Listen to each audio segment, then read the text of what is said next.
오늘 하나님의 큰 은혜가 여러분들 삶 속에 한 주간 넘치기를 바랍니다. 개구리가 왜 비가 오면 그렇게 시끄럽게 울을까요? 다른 데도 물론 개굴개굴 하는데 비가 오면 개구리가 더 시끄럽게 개굴개굴 하는데 그 이유가 뭘까요? 아마 여러분들이 고민을 할 겁니다. 제 얘기 듣고. 저는 우리 자라면서 읽었던 청개구리의 이야기를 통해서 그 해답이 맞지는 않지만은 책 속에서 해답을 여러분들에게 이야기 드리려고 합니다. 청개구리, 우리 자랄 때 읽은 책을 보면은 말을 참 안 들었어요. 부모가 동으로 가라 하면 서로 가고, 남으로 가라 하면 북으로 가고, 이렇게 참 부모 속을 썩이던 청개구리, 어느 날 그 아버지가 돌아가시게 되니까 아버지가 참 고민하다가 자기가 죽어도 무덤이나 좀 잘 써야지 되는데, 그래서 아들 청개구리의 속성을 아니까 얘가 내가 이야기랑 반대로 하니까 산에다 묻히고 싶은 마음으로 물가에다 내 무덤을 만들어라 그랬더니 일이 거기서 벌어졌습니다. 청개구리가 그야말로 개과천선을 해가지고 그 말은 또 이제 듣고 아버님 말씀대로 물가에다 심지 않았습니까? 아버지 참 죽어서 어떻게 할 수도 없는 거고, 그래서 장마만 지면 아버지의 무덤이 물에 잠기니까 청개구리가 애절한 마음으로 깨굴깨굴하고 울어서 비 오는 날에 그렇게 더 시끄럽다고 이야기를 합니다.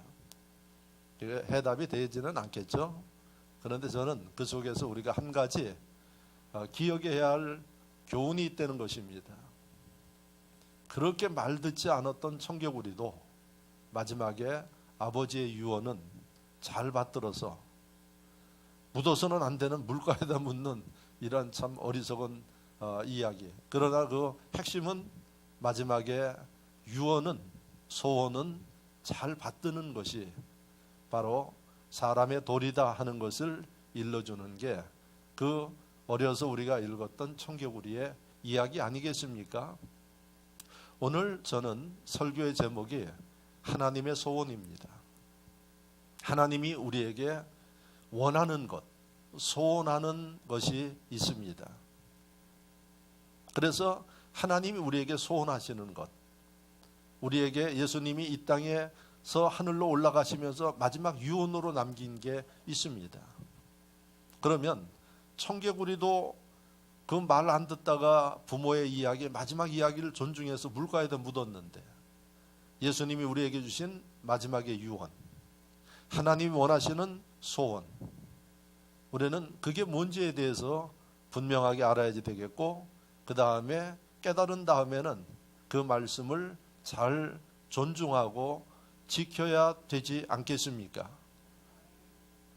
자, 개구리도 그렇게 하는데 만물의 영장인 사람은 여러분 더 철저하게 하나님께서 원하시는 일들을 지켜나가는, 사랑받는 그러한 하나님의 백성들이 되어지시기를 축원합니다.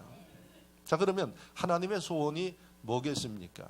성경에 보면 우리가 발견할 수 있습니다. 특별히 오늘 본문 디모데 전서 2장 4절 짧은 한 절이지만은 여기에 하나님의 소원이 기록되어 있습니다. 제가 다시 한번 읽으면서 말씀을 드리겠습니다. 하나님은 모든 사람이 구원을 받으며 그랬어요. 하나님은 주체가 하나님이에요.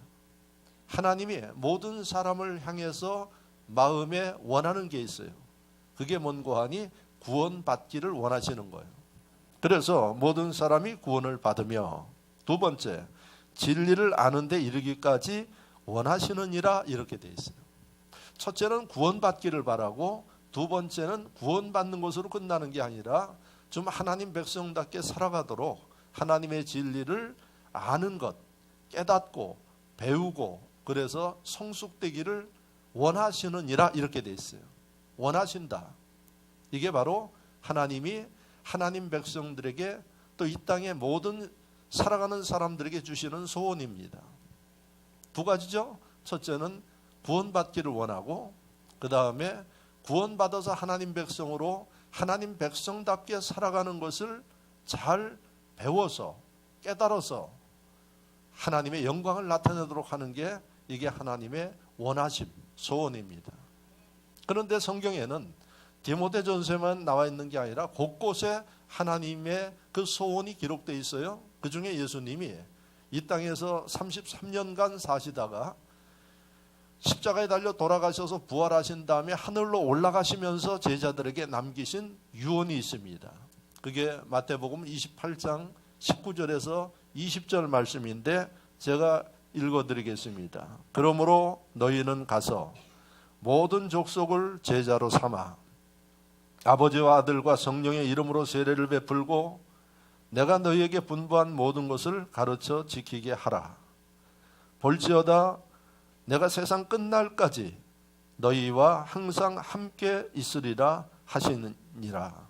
예수님이 하늘로 올라가시기 직전에 제자들에게 주신 말씀인데 오늘 디모데전서의 말씀과 뜻이 일치하지 않습니까? 첫째는 모든 사람 너희는 가서 모든 민족을 제자로 삼아 그랬어요. 제자 삼는 데는 얘기는 복음을 전하여서 하나님의 자녀 일꾼 되게 만들어라 하는 얘기입니다. 그러니까 아까 이야기한 모든 사람이 구원을 받으며 하는 말씀과 같은 뜻이에요. 좀 단어만 달라졌죠. 그래서 마지막 유언으로 주신 마태복음 28장의 첫 번째 말씀은 모든 사람들을 복음을 전해서 구원받도록 하고 일꾼 되게 하라 하는 게 하나님의 뜻입니다. 그리고 그 뒤에 나오는 말씀이 내가 너희에게 분부한 모든 것을 가르쳐 지키게 하라. 구원한 다음에 그대로 두면은 일꾼이 안 되고 바르게 성장하지 못하니까 말씀을 가르쳐 주고 그 가르친 말씀을 지키게 하라. 우리가 요거를 전문적인 용어로 양육이라고 이야기를 합니다. 이제 이 부모가 자녀를 낳으면 낳은 것으로 끝난 게 아니라 그 자녀가 훌륭한 사람이 되도록 돌봐줘야 돼.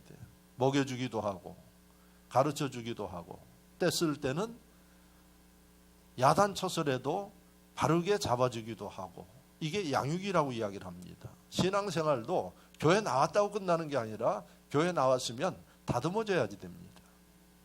그래서 하나님의 말씀을 일러주고 그 다음에 신앙을 이끌어주고 교육도 해주고 이것을 하라 그러는 겁니다. 이게 하나님의 원하심입니다. 그런데 마태복음 28장이 본문의 말씀을 보면 마지막에 오늘 디모데전서 2장 4절 말씀보다 더 구체적으로 말씀하시기를 이 일이 하나님이 소원하신 일이기 때문에 말씀하시기를 너희와 항상 함께 있으리라 이렇게 말씀하고 있습니다. 너희가 내 소원을 위해서 수고하고 노력하고 애를 쓰면은 하나님께서 늘 함께 하셔서 부족함이 있으면 일러주시고 또 알지 못하는 게 있으면 주께서 이끌어주시고 채워주시고 할렐루야. 그래서 하나님께서 소원을 우리에게 분명하게 말씀하셨고 이것을 우리가 감당할 때 하나님께서 함께 해주신 데는 축복의 약속까지 하셨습니다. 여러분 이 시간에 하나님의 소원이 뭔지를 여러분들이 정확하게 알고 사셔야 됩니다. 여러분들이 한 가정에서 사는데 자녀가 부모의 생각을 모르면 부모의 뜻대로 살 수 없어요. 그리고 늘 엇박자만 내요. 그걸 갖다 우리가 불효자식이라고 이야기를 합니다. 그래서 먼저는 정확하게 하나님의 뜻, 소원이 뭔지를 여러분들이 아시고 그 다음에 그 소원을 여러분들이 받들기 위해서 노력하는 이게 하나님을 우리가 아버지로 표현할 때 사랑받는 자녀요. 그 다음에 그 부모의 이름을 드러내는 이런 자녀가 되는 것입니다. 오늘 이 말씀을 듣는 저나 여러분들이나 사랑받는 하나님의 자녀가 되시기를 축원합니다. 약속하셨죠? 마태복음 28장에 내가 너희와 함께 하리라. 여러분 우리가 사는 이 시대에 금수저라는 용어가 있습니다. 금수저가 뭘까요? 어떤 사람은 은수저야. 어떤 사람은 흙수저야. 부모 잘 만나서 호의호식하고 잘 사는 사람들 금수저야. 육신의 부모, 돈 있고 힘 있고 능력 있는 부모 만나면 그 자녀들 금수저 생활을 해요. 그래서 이 금수저 생활이 너무 복에 배워가지고 가끔 유명 인사들의 자녀들이 마약해서 아버지가 나와서 사과하고, 그 아버지가 무슨 죄인지 모르겠어요. 평범한 사람 같으면은 그런 일 안 할 겁니다. 자기의 정치 생명이 있고 명예가 있으니까 그때마다 나와서 사과를 합니다. 많이 보셨죠? 그게 금수저예요. 그런데 여러분, 그런 모습을 보면 나도 부모 잘 만났으면 좀 이 고생 안 하고 살 텐데 하는 그런 생각들을 하실 거예요. 근데 제가 볼 때는 여러분들이 잘못 알고 있어요. 우리는 그들이 만난 부모보다 더 위대한, 더 능력 있는 전능하신 하나님을 섬기고 우리가 그 하나님의 자녀라고 이야기를 합니다. 믿어주시면 아멘. 아멘. 아멘을 하는데 그렇게 원망하면서 사십니까? 자부심을 가지고 사셔야지. 앞으로는 절대 부모 탓하지 마시기 바랍니다. 그 하나님이 우리를 향해서 뭐라고 말씀하시는 거 아니에요? 사랑하는 자야 이야기라고 했어요. 예? 성경을 보십시오. 특별히 요한 1, 2, 3서를 보면 사랑하는 자요, 사랑하는 자요 장을 넘길 때마다 나와요. 그게 누굽니까? 저와 여러분들입니다. 이런 자부심을 가지고 사십니까? 그렇게 산다면 바르게 사는 거예요. 그런데 교회 나오는 수많은 사람들이 이런 마음이 없기 때문에 어떤 일을 합니까? 원망하고 눈치 보고 그 다음에 무슨 일을 하든 간에 자신감이 없어요. 그런데 하나님이 우리의 나를 사랑하는 아버지요 함께 하신 데는 말씀이 그렇게 기록됐기 때문에 우리가 그것을 믿고 주님을 섬기고 행하는 게 믿음입니다. 앞으로는 그렇게 살 수 있기를 주의 이름으로 축원합니다. 자, 그렇다면 우리가 해야 할 일이 뭐냐? 하나님께서 원하시는 일을 해야죠. 하나님의 소원이 뭔지를 알았으니까 행해야 되겠죠. 그게 오늘 말씀을 보면은 믿지 않는 사람들 놔두면 지옥 가요. 그렇기 때문에 하나님이 그들에게 복음을 전해서 구원하라 하는 이 말씀이 하나님이 우리에게 주시는 소원이에요. 이것을 우리가 전도, 그리고 같은 언어를 쓰고 같은 문화권에서 우리가 복음을 전하는 것을 전도라 하지만은 언어가 다르고 문화가 다른 곳에 가서 복음을 전하는 것을 선교라고 이야기를 합니다. 그래서 교회는 전도와 선교를 하죠. 저는 지난 주간에 한 주간 선교지에 가서 설교하고 왔어요. 다른 일정들이 있는데 선교하는 게 더 소중하기 때문에 그 일정 다 접어두고 갔다 왔어요. 왜? 하나님의 소원이니까. 하나님이 사랑하겠습니까? 안 하겠습니까? 사랑하죠. 저는 그런 자부심을 가지고 목회하고 지금까지 살아왔어요. 지금까지 목회해 오면서 하나님의 축복과 은혜 받으면서 살아왔지 뭐 힘들게 고통스럽게 이렇게 목회해 오지를 않았어요. 잘나서 그런 게 아니라 하나님의 은혜라고 생각합니다. 그게 하나님을 향한 제 믿음입니다. 오늘 하나님의 소원을 정확하게 알고 하나님의 소원을 여러분들이 받들기 위해서 노력하면서 사는 심령들을 위해 하나님 여러분들과 함께 하시고 여러분들의 모든 것들을 아시오며 인도하시고 축복하십니다. 그런데 문제는 뭔고 하니 오늘날 목회자들과 학자들이 한국 교회와 또 교인들의 신앙을 진단할 때 뭐라고 진단하는 거 아니? 위기다 이렇게 이야기를 합니다. 왜 위기냐? 바로 하나님께서 원하시는 일을 하지 않고 자기의 편함과 자기 생각대로 살기 때문에 위기라고 그러는 거예요. 그러면 개중에 그럴 겁니다. 아니, 내가 이렇게 별 문제 없이 걱정 없이 사는데 무슨 위기겠습니까? 그렇게 생각할 거예요. 그런 분들은 어디를 읽어보시는 거 아니? 하박국 선지서를 읽어보시기 바랍니다. 그때 여러분 하박국 선지자가 그 시대의 사람들을 보니까 잘 먹었어요. 그다음 풍요롭게 살았어요. 별 문제가 없었어요. 그런데 뭐가 생겼는 거 아니? 죄가 만연했어요. 그래서 하박국 선지자가 하나님 앞에 기도했어요. 하나님, 저렇게 죄를 짓고 하나님 떠나서 사는 사람들에게 왜 저렇게 먹이고 편안하게 살게 하십니까?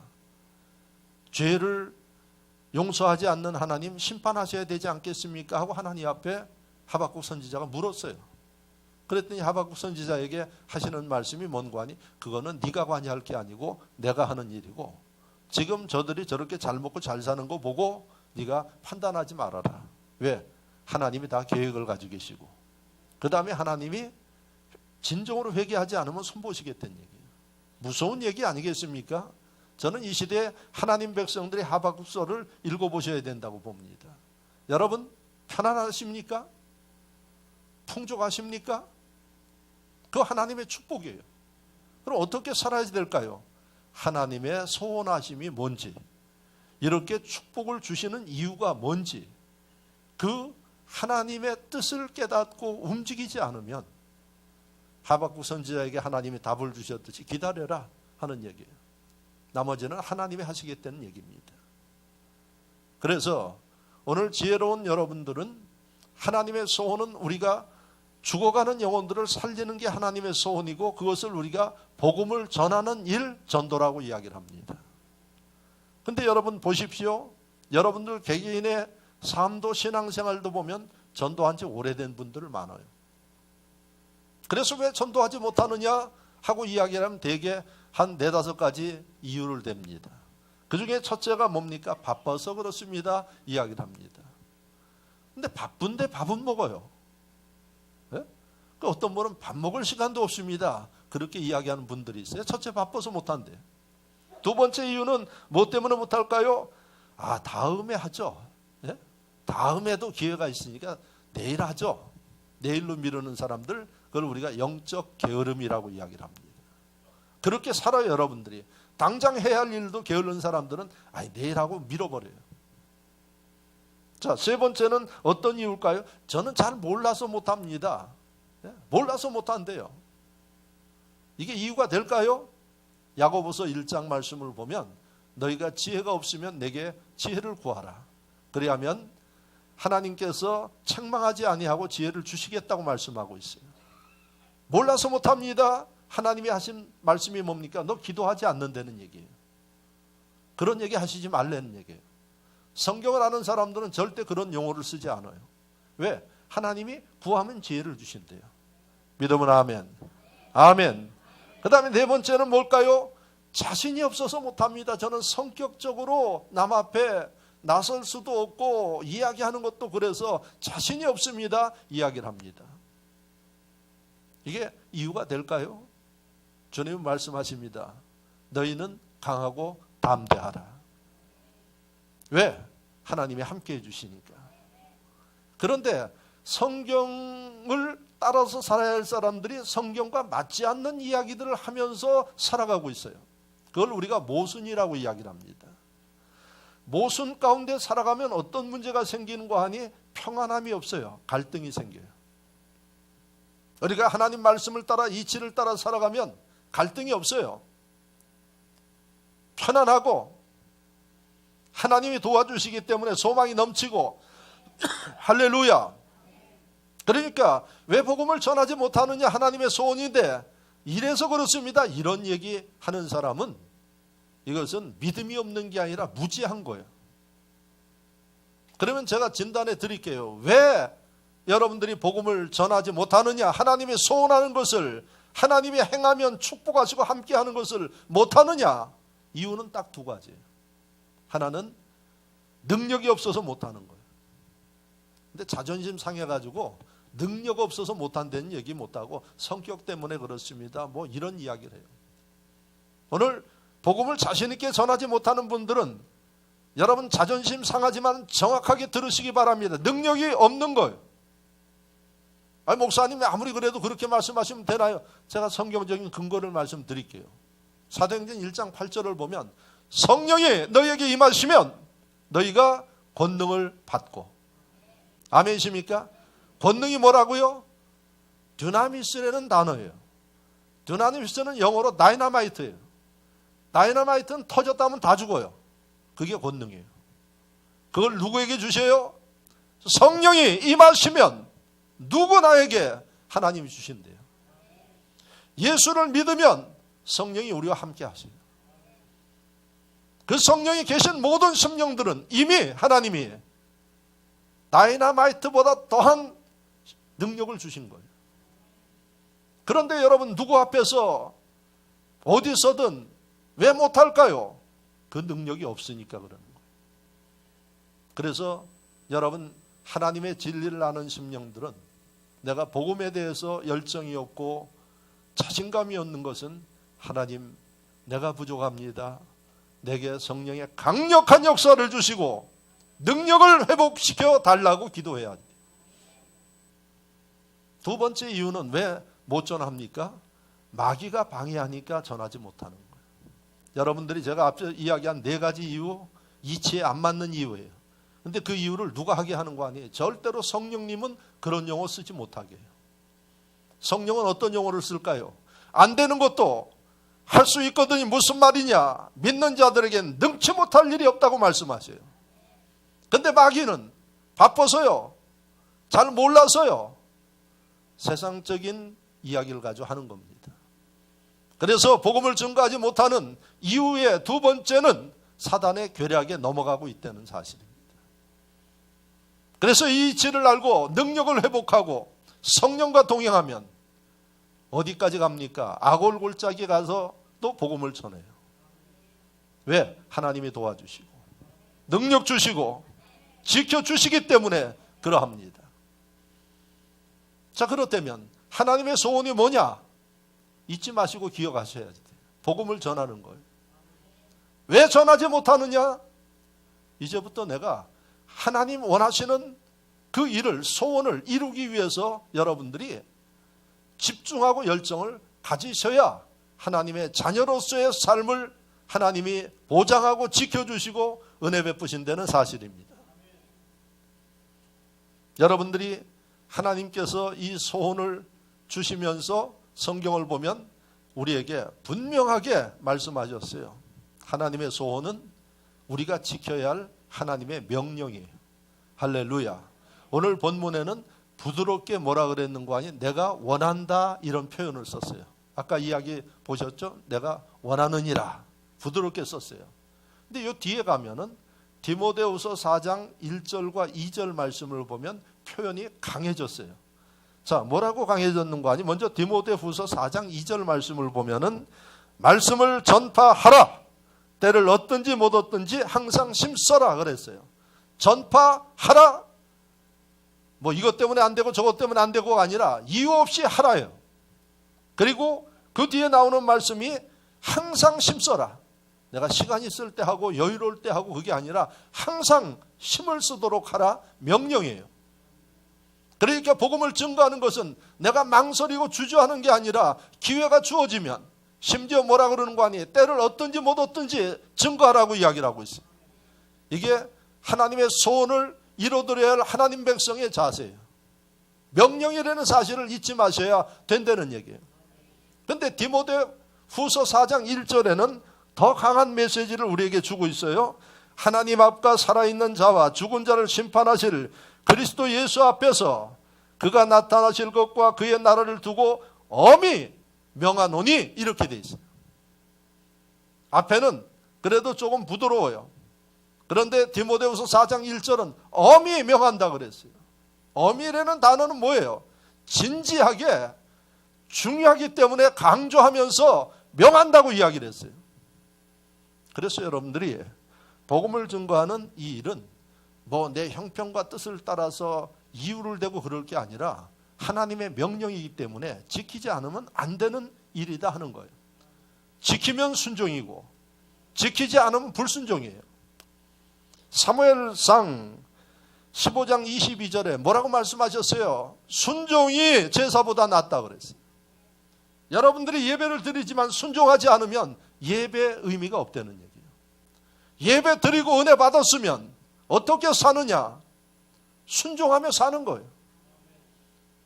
하나님의 명령, 복음 증거하는 것은 내가 선택하고 상황 가지고 이유되는 게 아니라 이것은 이유 없이 어떤 상황에서든 지켜나가야 할 하나님의 명령이다. 할렐루야.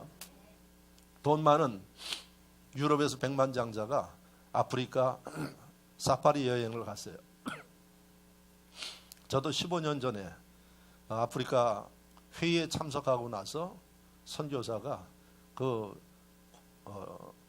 사파리 국립공원 안에 동물 구경시켜 준다고 차를 타고 들어가는데 한 2시간을 가도 사자가 없어. 물론 다 숨었는지. 그 가이드가 아주 민망해 하더라고. 보는 게 뭐 코뿔소, 등치 큰 코뿔소만 있지. 저는 사자도 못 보고 왔어. 그래서 제가 갔다 와서 뭐라 그랬는가 하니 TV 보는 게 훨씬 낫다. 제가 아프리카 뭐 케냐가 어디고 다 갔다 왔잖아요. 물론 회의차 갔다 왔지만은 그 아프리카 와서 사자도 못 보고 TV에서 보면 아주 생생하게 나오는데 그래서 제가 그런 이야기하면 나는 TV에서 보는 게 훨씬 낫다 그런 얘기를 합니다. 그런데 이 백만장자가 돈이 많고 그러니까 사파리에 아프리카 여행을 간 거예요. 여행을 가서 이제 그 차를 대절해 가지고 돈이 많으니까 통째로 빌려 가지고 자기가 가는데 한참 가다 보니까 웬 사람이 딱 짐을 짊어지고 그 길을 걸어가더래요. 저도요 아프리카 그 누구의 그 아주 유명한 그 종족 마을에 갔어요. 갔더니 그 사람들은 그 마을 가는 길을 지금도 잊지 않는데 길이 얼마나 멀고 곧바로 된 끝이 안 보여요. 제가 이렇게 보니까. 근데 거기를 걸어 다녀요. 야, 여인네들은 우리 옛날에 우리 어머니들 머리에 이고 다니듯이 그러고 그냥 붙잡지도 않고 걸어가요. 야, 그래서 이거 어디 갔다 옵니까? 그랬더니 저 마을 갔다 온대요. 예? 근데 갔다 오면 얼마나 걸립니까? 그랬더니 갔다 오면 하루 종일 걸린대. 그 길을 걸어가요. 그래서 그게 인상에 지금도 남아요. 근데 이 백만장자가 가다 보니까 웬 남자가 그 길을 걸어가는 거예요. 차를 세워가지고 보니까 백인이에요. 그래서 여기서 뭐 하십니까? 하고 물었더니 저는 선교사고 지금 제가 저 보이지 않는 저쪽에 남한자 촌이 있어서 거기 가서 그들을 돌봐주고 복음을 증거하기 위해서 갑니다. 이렇게 이야기를 한 거예요. 그랬더니 백만장자가 한 대니까 아이고 훌륭한 일을 하십니다. 저는 100만 금을 줘도 못 갑니다. 못 합니다. 이렇게 이야기를 한 거예요. 그러니까 그 선교사가 하는 얘기가 뭐라는 거예요? 저도 100만 금을 줘도 안 합니다. 그러니까 이 사람이 묻기를 그런데 왜 하십니까? 이렇게 물었어요. 그랬더니 가슴에 십자가를 보이면서 여기에 달려 돌아가신 분이 내게 명하시니까 하지 돈 때문에는 안 합니다.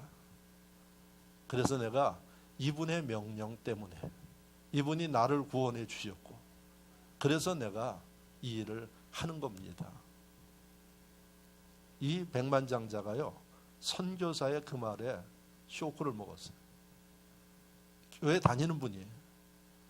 그분이 회개하고 그 여행을 중단하고 돌아와서 뭐를 했는고 하니 선교사들 하는 일에 나는 그 현장에 갈 수 없기 때문에 할 수도 없기 때문에 후원하고 섬기고 그래서 그 인생이 바뀌었다는 겁니다. 그게 바로 하나님의 소원이고 하나님께서 명령하시기 때문에 자기 좋아하는 일 돈 쓰면서 돌아다니는 사람이 제대로 은혜를 받으니까 사람이 달라져서 그 일을 평생 아주 훌륭하게 했다고 합니다. 하나님의 명령인 것을 여러분들이 잊어서는 안 됩니다. 돈 때문에 하는 거 아닙니다. 명예 때문에 하는 거 아니잖아요. 자기 자랑하려고 하는 거 아니잖아요. 주님이 원하시니까. 두 번째, 이 일은 왜 우리가 하느냐? 하나님의 사명이기 때문에 합니다. 사명. 사명이 뭐냐? 이것은 반드시 해야 할 운명적인 일입니다. 그게 왜 반드시 해야 할 일이냐? 내가 누군가에게 값없이 복음을 듣고 예수를 믿었기 때문에 오늘 이 시간에 여러분들이 누구 때문에 언제 예수를 믿었는지 한번 생각해 보세요. 저는 이 설교를 하면서 교회를 나가게 된 게 초등학교 2학년 때 나갔는데 1학년, 2학년 때 나갔는데 그때 나가게 된 것을 다시 한번 생각하게 돼요. 이 설교를 준비하면서. 그래서 늘 그분에 대해서 참 감사하게 지금은 이름도 모르고 얼굴도 잃어버렸어요. 저희 옆집 사는 아주머니인데 생활에 넉넉하지 않는 분인데 그 가정은 모두가 다 교회를 다녔어요. 그래서 식구가 자녀가 남자애들만 다시 그 가운데 제 친구가 있었어요. 그래서 그 어머니가 토요일 되면은 저를 일부러 불러요. 내일 그 친구 따라서 교회를 다녀와라. 그리고 꼭 어떻게 하는 거 아니? 미리 헌금을 줘요. 저한테. 헌금 가져가서 저기 하라. 그래서 왜 이렇게 헌금까지 주면서 돈까지 주면서 가라 그러는가 해서 가본 거예요. 그렇게 해서 다닌 교회가 어딘 거 아니? 지금도 있어요. 명륜동에 해화동 로타리에 가면은 옛날 고대 부속병원 장례식장 나오는 출구에 지금 그 교회가 있어요. 빨간 벽돌로. 그래서 그 교회를 간 거예요. 가니까 친구들도 많고 좋아요. 더 좋은 건 뭔 거 아니? 먹을 걸 잘 줘. 예? 그리고 뭐 크리스마스 때 같은 때는 뭐 외국에서 들어온 물건들도 많이 주고요. 그래서 다녔어요. 그런 애가 목사가 됐잖아. 예? 저는 그래서 지금도 그분에 대해서 얼굴도 생각이 안 나. 그 친구하고 나 오래돼가지고 끊어졌고 누군지는 모르지만은 늘 감사하는 그 마음을 가지고 있어요.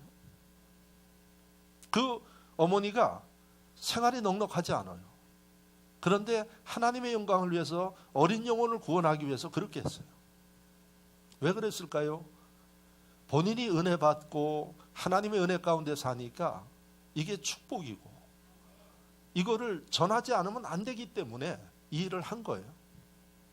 그런 분들이 있었기 때문에 오늘날 대한민국의 교회가 부흥됐고 오늘날 교회들이 여러분 한국 전반적인 부분들에 영향을 미치는 교회가 됐어요. 그런데 우리는 지금 어떻게 하고 있느냐 하는 얘기예요. 이게 사명인데 교회를 다니면서 뭐 하고 있느냐 하는 얘기예요. 목사들도 회개해야 돼요. 교회는 친교 장소가 아닙니다. 교회는 이 사명을 감당할 수 있도록 가르치고 외치고 집중할 수 있도록 해줘야 되는 것이 교회예요. 복음을 전하고 양육하게 하고 실족하고 시험에 들면 세우는 일들을 해야 할 곳이 교회예요. 이 일에 집중해야 할 곳이 교회고 여러분 이것을 하나님이 우리에게 맡기신 사명입니다. 한 주간 어떻게 사셨나요? 여러분들 주변에 주님을 모르는 심령들에 대해서 어떤 마음을 가졌나요? 신앙교회는 다니지만 신앙생활 엉망진창으로 하는데 그들 보면서 여러분 네가 알아서 하라고 놔둡니까? 그들 영혼을 위해서 여러분들이 얼마나 기도했나요? 지금 대한민국에는 가나안 성도가 100만이 넘는다 그럽니다. 가나안 교회 안 나가는 성도예요. 그 심령들을 보면서 여러분 얼마나 애통하는 마음을 가지고 있나요? 지가 알아서 잘 하겠지. 여러분 사명자는 하나님의 은혜를 제대로 깨닫는 사람은 그래서는 안 됩니다. 그래서 우리는 복음을 증거하는 이 일을 하지 않으면 안 되는 그러한 일로 생각하고 여러분들이 그런 마음을 회복하셔야 된다는 이야기입니다. 할렐루야. 사명이기 때문에 그렇습니다. 마지막으로 하나님은 이런 일들을 감당하는 사람들을 위해 축복하십니다.